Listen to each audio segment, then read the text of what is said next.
Assalamualaikum warahmatullahi wabarakatuh. Pada kesempatan kali ini, kelompok kami yang beranggota 1. Aulia Larasati, 2. Indika Intan, 3. Rina Rahmantiana ingin menjelaskan mengenai materi manajemen SDM, yaitu seleksi karyawan.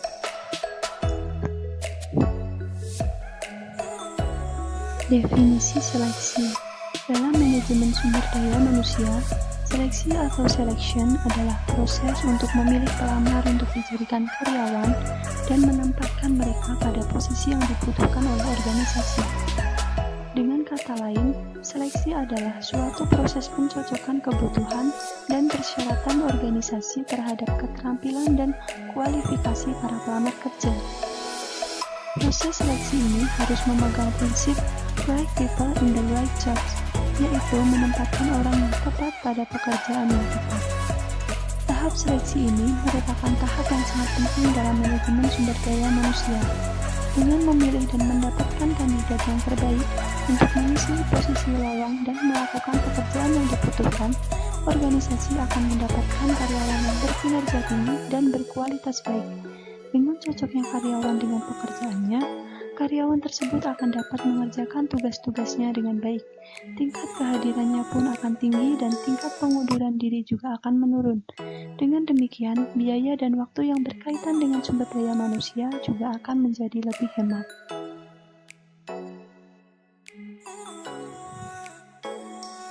Tujuan seleksi yaitu untuk mendapatkan karyawan baru yang 1. Qualified dan potensial, 2. Jujur dan berdisiplin, 3. Cakap dengan penempatannya yang tepat, 4. Terampil dan bersemangat dalam bekerja, 5. Memenuhi persyaratan undang-undang, 6. Dapat bekerja sama, baik vertikal maupun horizontal, 7. Dinamis dan kreatif, 8. Inovatif dan bertanggung jawab sepenuhnya, 9. Loyal dan berdedikasi tinggi, 10. Mudah dikembangkan pada masa depan, 11. Dapat bekerja mandiri dan mengurangi tingkat absensi dan turnover karyawan, 12. Mempunyai perilaku dan budaya malu.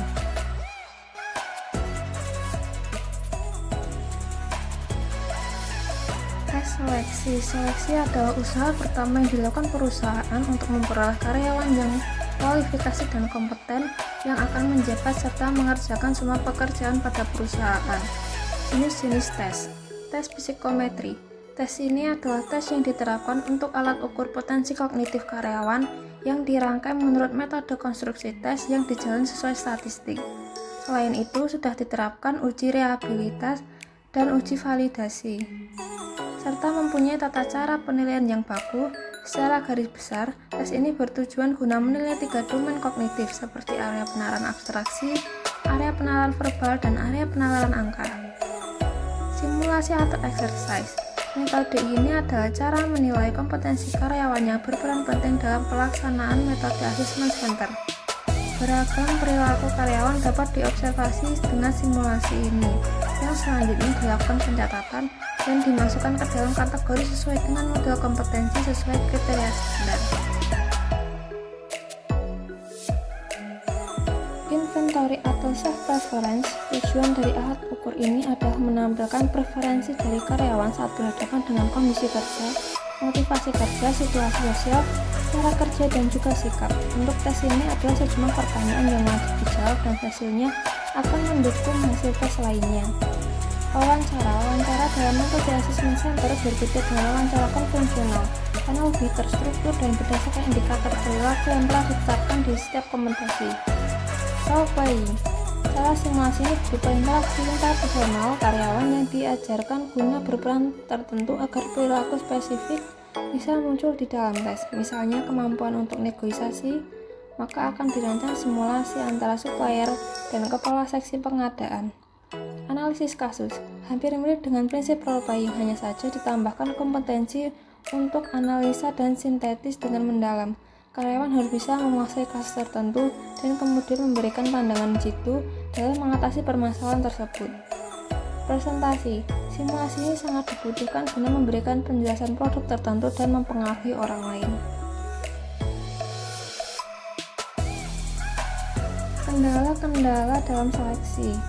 meliputi 1. Tolak ukur. Kendalanya adalah kesulitan untuk menentukan standar tolak ukur yang akan digunakan mengukur kualifikasi selektif secara objektif.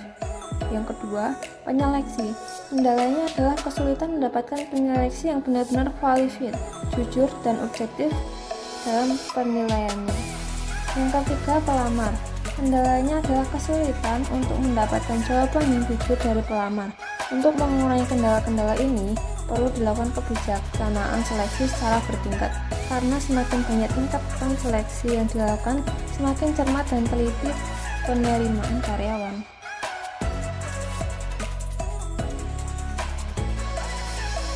Ada beberapa jenis-jenis wawancara. Yang pertama, wawancara tidak terstruktur, yaitu pertanyaan-pertanyaan bersifat spontan, tidak terencana, akan terlebih dahulu, berguna untuk menilai kecocokan pelamar dengan pekerjaan. Yang kedua, wawancara terstruktur, yaitu menggunakan daftar pertanyaan yang sudah baku, berguna untuk mendapatkan hasil yang valid, terutama jika jumlah pelamar cukup banyak. Kemudian yang ketiga, wawancara campur, kombinasi wawancara terstruktur dan tidak struktur, berguna untuk mendapatkan jawaban yang bisa dibandingkan satu sama lain namun juga memberikan informasi yang cukup mendalam. Yang keempat, wawancara keperilakuan, yaitu pertanyaan-pertanyaan yang didasarkan pada situasi hipotesis, rekaan terhadap situasi nyata untuk melihat si pelamar memecahkan masalah, berguna untuk menilai kemampuan nalar dan analitis pelamar dalam situasi yang cukup menekan. Yang kelima, wawancara stres, yaitu serangkaian pertanyaan yang keras dan beruntung yang sengaja diberikan untuk membuat si pelamar marah, berguna untuk mencari karyawan yang tepat untuk pekerjaan-pekerjaan yang penuh terus seperti menangani keluhan. Berikut ini kesalahan pewawancara. Yang pertama, halo effect, yaitu mengambil kesimpulan hanya berdasarkan informasi yang terbatas, tanpa memandang berbagai karakteristik lainnya dari si pelamar. Misalnya, cenderung menerima orang yang murah senyum dan menolak orang yang memakai jeans tanpa melihat kemampuan mereka yang sesungguhnya. Yang kedua, pertanyaan mengarahkan, cenderung mendikte pelamar agar memberikan jawaban tertentu. Misalnya, apakah Anda suka? Apakah menurut Anda itu penting? Dan sebagainya. Yang ketiga, ada bias pribadi, yaitu wawancara mendasarkan penilaiannya pada prasangka pribadi terhadap kelompok tertentu. Misalnya, menganggap seseorang tenaga penjual yang lebih baik harus berpostur tinggi, atau menganggap pekerjaan tertentu lebih cocok untuk pria dan pekerjaan lainnya untuk wanita. Yang keempat, dominasi pewawancara, yaitu pewawancara lebih banyak berbicara tentang kelebihan dirinya sendiri atau mengajak pelamar berbincang-bincang mengenai sesuatu yang tidak relevan dengan tujuan wawancara. Kesalahan peserta wawancara. Yang pertama, tidak serius. Yang kedua, berbicara terlalu banyak. Yang ketiga, membual. Yang keempat, tidak mendengarkan. Yang kelima, tidak mempersiapkan diri. Cukup sekian yang dapat kami sampaikan. Jika ada kesalahan kami minta maaf. Wassalamualaikum warahmatullahi wabarakatuh.